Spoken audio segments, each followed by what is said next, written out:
Bonsoir, grosse semaine pour les équipes de Régional 1 où après les quarts de finale de la Coupe de la Réunion mercredi, elles avaient rendez-vous pour la 17e journée du championnat et une nouvelle affiche entre le 3e au classement, le Jeanne d'Arc, et le leader, la Saint-Pierroise, un leader qui prend ses aises. On ira aussi au stade Nelson Mandela où Sainte-Mariens et Dionysiens se retrouvaient de nouveau face à face quelques jours après la qualification pour les demi-finales de la Coupe de la Réunion après prolongation des joueurs de Wilson Clara. Sans doute fatiguée de partager les points, la Tamponnaise a réalisé cette fois le carton de la journée, 4-0 devant 3 bassins. On vous montrera également quelques images des quarts de finale de la Coupe de la Réunion, dont 3 bassins justement contre la Jeanne d'Arc.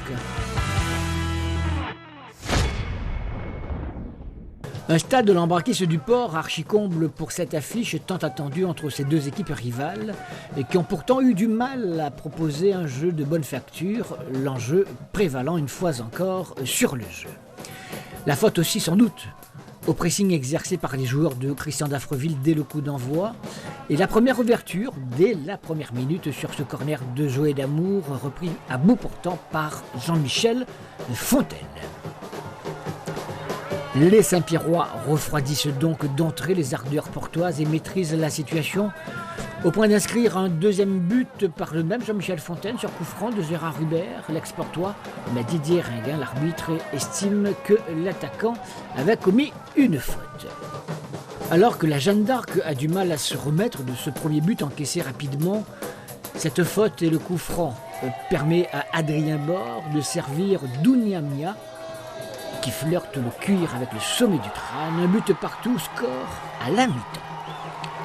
Les sudistes reviennent des vestiaires avec les mêmes intentions qu'en première période et trouvent une nouvelle ouverture à la 61e minute quand, sur ce service de Gérard Hubert, Fabrice est stoppé net par Grégory Posé. Le pénalty est transformé par Jean-Michel Fontaine en 2 temps, son 16e but en championnat.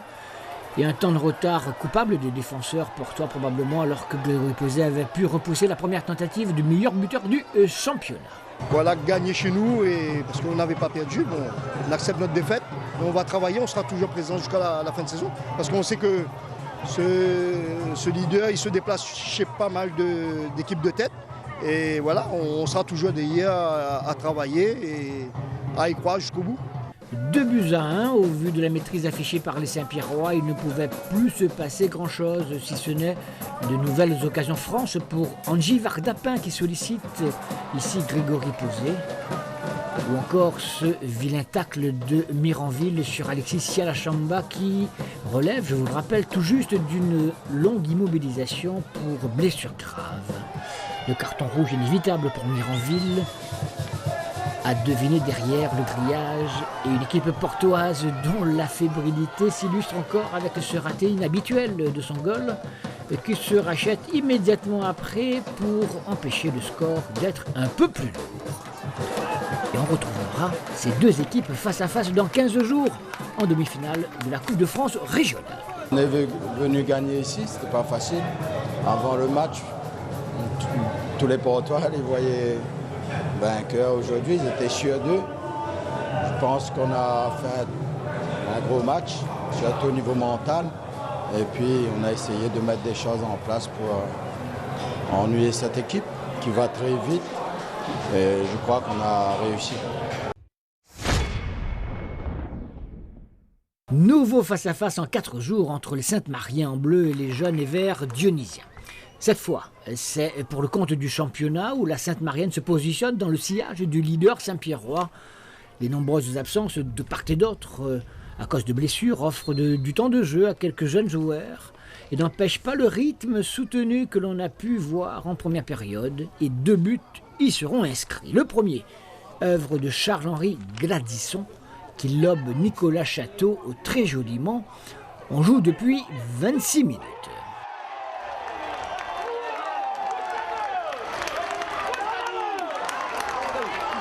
4 minutes plus tard, sur un long coup franc de Yohan Guichard, Mohamed Assoumani a le geste du buteur qu'il est. Reprise instantanée de demi-volée face au gardien Fabian Crémal.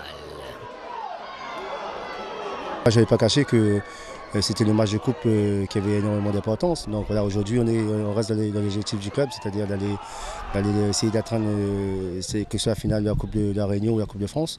Et puis surtout d'être toujours sur le podium en fin de saison. Pour l'instant c'est le cas, donc on va essayer de tout faire pour continuer sur ce chemin-là jusqu'à la fin de saison. Un but partout au score final malgré une franche occasion de part et d'autre en seconde période. C'est le 3e match nul dans le temps réglementaire entre ces deux équipes cette saison. C'est un résultat pour nous cet après-midi qui nous satisfait dans le sens où on était sur 2 défaites d'affilée face à Saint-Pierre et Jeanne. Et là cet après-midi le fait de faire nul, ça redonne un petit peu du moral pour préparer correctement le match prochain. Le festival tant espéré pour la Tamponaise, qui a aligné jusque-là une grande majorité de matchs nuls, est finalement arrivé lors de cette 17e journée. Un festival personnel également pour Loïc Rivière, qui marquera 3 des 4 buts de son équipe, même s'il aura fallu attendre la 30e minute pour voir cette ouverture du score. Servi par Bakary, Loïc Rivière reprend adroitement et impeccablement. 8 minutes plus tard, esselé sur le flanc droit, il inscrit son 2e but face au gardien 3 bassinois, Damien Vinqueta-Sala. Et c'est ensuite à son compère de l'attaque, Sylvain Philéas, de marquer le 3e but tamponné peu avant la pause. On sent le corps un petit peu fatigué quand même. On sent un petit peu le corps fatigué avec ces séquences de 2 matchs, surtout après une trêve, on va dire, très courte. C'est difficile de demander plus, surtout quand on n'a pas un effectif pléthorique, on va dire, ou par rapport à d'autres équipes qui jouent le haut de tableau justement. Le 4e but, le 3e pour Loïc Rivière, est marqué peu après le retour des vestiaires, 4-0 au score final. L'efficacité était enfin au rendez-vous pour les joueurs de Jean-Pierre Bade. À partir de là, on voit bien dans un match, dès qu'on est efficace et qu'on marque, ça devient beaucoup plus facile. Je pense qu'après, on a maîtrisé ce match-là. Toute la 2e mi-temps, on l'avait bien maîtrisé parce qu'effectivement, on a marqué. Les résultats complets de cette 17e journée. Victoire du SDEFA, 1-0 sur la Saint-Pauloise. Un but partout entre l'AF Saint-Louis et Sainte-Suzanne. Petite mais précieuse victoire de la Capricorne sur les Marsois. Sainte-Marie-Saint-Denis Football Club, un but partout, on l'a vu. Tout comme la victoire Saint-Pierroise sur la Jeanne d'Arc et le carton de la Tamponaise. Enfin, la Saint-Louisienne renoue avec le succès sur le stade Raphaël Babé, 3-2 face à l'Excelsior. Au classement, la Saint-Pierroise s'échappe avec 6 points d'avance sur la Sainte-Marienne désormais et 8 sur la Jeanne d'Arc. Les Marsouins ferment la marche maintenant à la place de la Saint-Louisienne. Dimanche prochain, 18e journée et une nouvelle affiche au port, stade Lambrakis, entre la Jeanne d'Arc et la Sainte-Marienne. Comme promis, quelques images des quarts de finale de la Coupe de la Réunion, une petite consolation pour la Jeanne d'Arc cette semaine qui s'est qualifiée pour les demi-finales de cette épreuve en éliminant 3 bassins grâce à ce seul but en match inscrit par Zidane à la 5e minute. Se sont qualifiés pour les demi-finales de cette Coupe de la Réunion, la Jeanne d'Arc, la Saint-Pierroise, la Sainte-Marienne et la Saint-Pauloise, invitée surprise qui a éliminé l'Excelsior.